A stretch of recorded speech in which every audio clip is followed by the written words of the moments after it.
Lorsqu'on est appelé à présenter des données qui représentent une partie d'un tout ou d'un ensemble, ce qu'on a l'habitude de faire, c'est de recourir au diagramme circulaire. Mais le diagramme circulaire connaît tout de même des limites, notamment en termes d'interprétation rapide par l'utilisateur. Lorsqu'il voit une couleur dans ce diagramme, il devra par exemple associer la couleur avec l'étiquette de données correspondante. Dans notre cas, nous voulons présenter les consommations de chacun de nos ateliers. Il faudra donc qu'il fasse le lien entre la couleur et l'atelier correspondant, ce qui peut prendre un certain temps. Pourquoi ne pas considérer cette seconde option, à savoir présenter les données sur un diagramme en barres? Et ce qui est intéressant avec ce diagramme en barres, c'est que les barres vont être présentées dans un ordre décroissant. Et s'il y a un changement dans nos données, les graphes sont mis à jour instantanément. On va voir comment faire cela ensemble dans cette vidéo. Je t'encourage également à t'abonner à la chaîne et à activer la cloche et à activer les notifications afin de ne louper aucune vidéo qui t'aidera à accélérer ta carrière.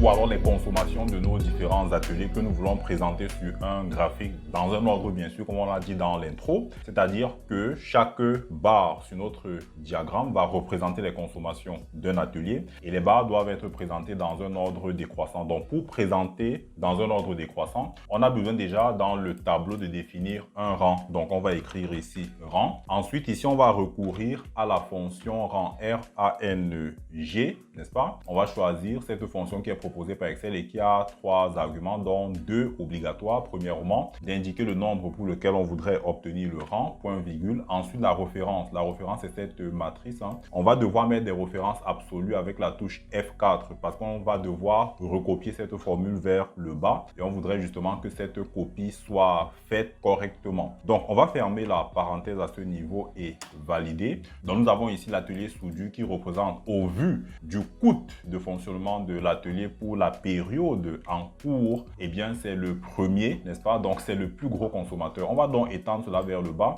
et on a ainsi nos différents rangs. Alors il est souhaitable d'avoir également dans un second tableau, dans l'ordre de ce rang, les données de nos différents ateliers afin de pouvoir aisément construire notre graphique. Donc je vais appeler ça rang graphique, n'est-ce pas? Rang graphique, on va dire de 1 jusqu'à 5. Donc de 1 jusqu'à 5. Et on aura donc l'ordre dans lequel on voudrait présenter les informations. Maintenant, il faudrait qu'on puisse obtenir les ateliers qui présentent ces différents rangs. Alors, par quelle fonction pensez-vous qu'on puisse obtenir les différents ateliers? Moi, je pense à la fonction index. Mais il y a également la fonction recherche X. Au vu de la présentation des données, la fonction recherche X, pour ceux qui ont Excel 2019, vous permet également d'atteindre le même objectif. Mais pour ceux qui n'ont pas une version assez récente, on va prendre la fonction index. Ensuite, on va relever que cette fonction a 3 arguments. Premièrement, la matrice. Deuxièmement, le numéro de ligne. Et enfin, le numéro de colonne, le cas échéant lorsqu'on en a véritablement besoin. En ce qui nous concerne ici, on a plus besoin d'un numéro de ligne. Donc déjà, pour la matrice, c'est la matrice justement des ateliers dont je sélectionne ça. Je vais appuyer sur la touche F4 afin de figer les références que je viens d'indiquer au titre de cette matrice. Point virgule. Ensuite, on a besoin du numéro de ligne. Alors, à quelle fonction pensez-vous pour obtenir le numéro de ligne? On va prendre la fonction équivalent qui nous renvoie justement la position relative d'un élément dans une matrice. Donc, je sélectionne cette fonction. Premier argument, c'est la valeur cherchée. La valeur cherchée, eh bien, c'est le rang, n'est-ce pas? Ensuite, point virgule, le tableau de recherche, c'est celui-ci et non celui-là. Celui-ci parce que justement, ça contient le résultat que nous souhaitons obtenir parce qu'on souhaiterait que la fonction équivalent renvoie tout simplement la position du rang. Donc, si nous avons par exemple pour ce premier élément de rang graphique le numéro 1, il va dire tout simplement que c'est cette position, la position 1 et il va nous remonter l'atelier soudure, n'est-ce pas? Donc, je vais figer cela à l'aide de la touche F4. Ensuite, point virgule, j'ai besoin d'une correspondance exacte. Je ferme les parenthèses et je ferme une fois de plus les parenthèses afin de boucler la fonction index et bingo, j'ai effectivement mon atelier qui est remonté. Donc, on peut prendre au hasard par exemple l'atelier numéro 5. Est-ce que c'est bel et bien électricité? Ben, c'est bel et bien le cas. Ensuite, j'aurais besoin maintenant de faire ressortir le coût de l'atelier. On va dire tout simplement conso par exemple. Et puis le coût de l'atelier, on peut toujours revenir sur la fonction index ou encore utiliser la fonction recherche verticale. Bon, on va opter pour la fonction recherche verticale. Je pense qu'elle est assez connue. L'élément à partir duquel Excel opérera la recherche, on vient de sélectionner cela, la valeur cherchée. Ensuite, table matrice, on va prendre ceci, ou alors on se limite ici. On va appuyer sur la touche F4 afin de figer la table matrice, point virgule. On prend la colonne numéro 2 parce que la colonne qui se situe sur l'extrême gauche de la table matrice, c'est la colonne numéro 1. Ensuite, là, on a la colonne numéro 2, c'est pourquoi je mets 2 là. Ensuite, point virgule, je prends en correspondance exacte, je ferme donc les parenthèses. On a notre résultat, l'atelier soudure, n'est-ce pas, a effectivement un coût de 750. Voilà qui est intéressant. Je peux également vouloir définir un pourcentage et on va justement s'en servir pour élaborer notre graphique. Mais avant de déterminer le pourcentage, je pense qu'il est souhaitable de calculer une somme. On va prendre la fonction somme et je somme donc ces différents éléments. Je ferme les parenthèses. Super. Maintenant, je peux donc définir un pourcentage en valeur relative. Donc, on va prendre égal, ce qu'on a sur la gauche, la H4, qu'on va tout simplement rapporter à ce total. Il est souhaitable de figer le total afin que lorsque je déplace ma formule vers le bas, que cette référence ne soit pas changée. On va donc tirer cela vers le bas et puis on va venir sélectionner ici le format pourcentage. Très bien. Voilà le pourcentage de consommation en valeur relative de chacun de mes ateliers. Voilà qui est tout simplement intéressant. On devrait tout de même se poser une question. Qu'arriverait-il si le coût d'un atelier était identique à un autre? Par exemple, on a ici 750 et là en dessous on a 400. Mais supposons qu'au-dessus on avait 400. Que se passerait-il?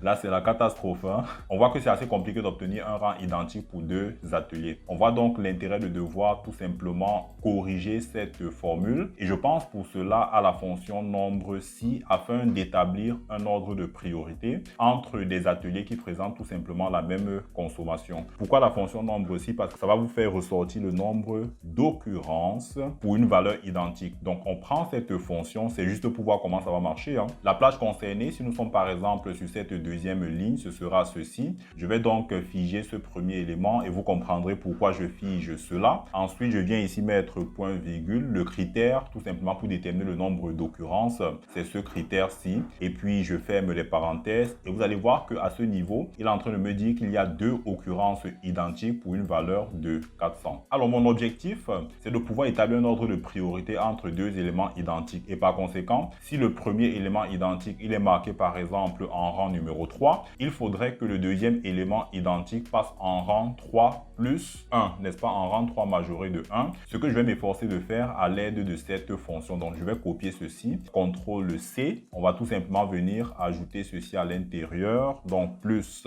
CTRL-V, et puis on va dire moins 1, donc qu'il majore avec le nombre d'occurrences au niveau de la ligne où je me trouve et qu'il puisse déduire 1, ça permet d'établir un ordre de priorité. Et puis, je vais copier cela vers le haut et faire pareil jusqu'en bas. Je pense que là, j'ai résolu justement mon problème d'erreur. Voilà qui est intéressant jusqu'ici. Donc, je pense qu'ici, on peut déjà construire notre graphique. Je sélectionne les éléments qui vont me permettre de construire le graphique. Je viens sur le menu insertion. Ensuite, on peut prendre graphique recommandé, pourquoi pas. Et je sélectionne le diagramme en barre dont j'ai besoin. Dans un premier temps, je peux souhaiter faire un tri dans l'ordre décroissant. Donc, je viens ici et je vais donc faire un clic droit. On va prendre la mise en forme de l'axe et puis ici en dessous on va sélectionner abscisse en ordre inverse et on peut justement relever que le coût des différents ateliers est placé dans un ordre décroissant. Alors pour embellir un peu ce graphique, je vais choisir de changer la largeur de l'intervalle et de placer cela par exemple à 50% afin de faire grossir un peu cet élément. Je peux également choisir de changer la couleur tout simplement de mes barres en faisant un clic droit et en sélectionnant une couleur qui m'intéresse beaucoup plus. Très bien. Je peux également vouloir ajouter à l'intérieur de ces différentes barres une étiquette de données. Donc, ce que je vais faire en venant justement sur ce plus et en ajoutant ici une étiquette de données, en prenant le bord intérieur, non, prenons plutôt l'intérieur en bas. Super. Ensuite, je vais changer cette couleur pour mettre une couleur beaucoup plus visible puisque là, le fond, il est sombre. On peut prendre par exemple la couleur, prenons la couleur blanche. Super. Voilà. Maintenant, plutôt que d'avoir des pourcentages puisque j'en ai déjà ici au-dessus, n'est-ce pas? C'est-à-dire que l'abscisse est graduée en pourcentage.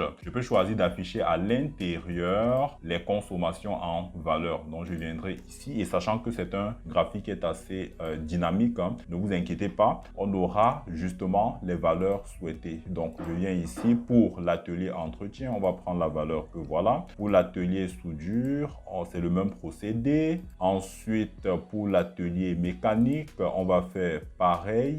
Et enfin, pour l'atelier électricité, on va tout simplement faire pareil. Alors, ce qui est intéressant avec ce tableau, c'est que si je viens modifier une valeur quelconque ici, c'est-à-dire que vous pouvez utiliser ce template hein, pour pouvoir suivre vos consommations ou plutôt pour faire votre reporting des consommations par atelier. Et puis, c'est le même template qui va être utilisé d'une période à l'autre, par exemple d'un mois à l'autre, d'un trimestre à l'autre. Si les valeurs changent, ce qui est intéressant, c'est que le graphique est mis à jour automatiquement et voilà qui me permet comme ça de présenter sur le graphique les ateliers qui sont les plus consommateurs et ça saute à l'œil que l'atelier mécanique est celui qui a consommé le plus de coûts sur la période. Et si l'atelier soudure passe par exemple de 400 à 850, on voit que c'est l'atelier soudure qui apparaît dorénavant en tête de liste. Alors je trouve que ce titre n'est pas assez intéressant. Ce sera par exemple coût des ateliers. Super! Merci encore d'avoir regardé cette vidéo jusqu'à la fin. J'espère qu'elle t'a plu. Pour aller plus loin, je te propose de regarder la vidéo les 10 fonctions Excel à maîtriser en tant que comptable, les 10 fonctions Excel à connaître en tant que comptable. Puis juste sur ce lien afin d'accéder à cette vidéo. T'es pas encore abonné à la chaîne? Qu'est-ce que t'attends? Abonne-toi à la chaîne, active la cloche, active les notifications afin de ne louper aucune vidéo publiée sur la chaîne vidéo de comptable.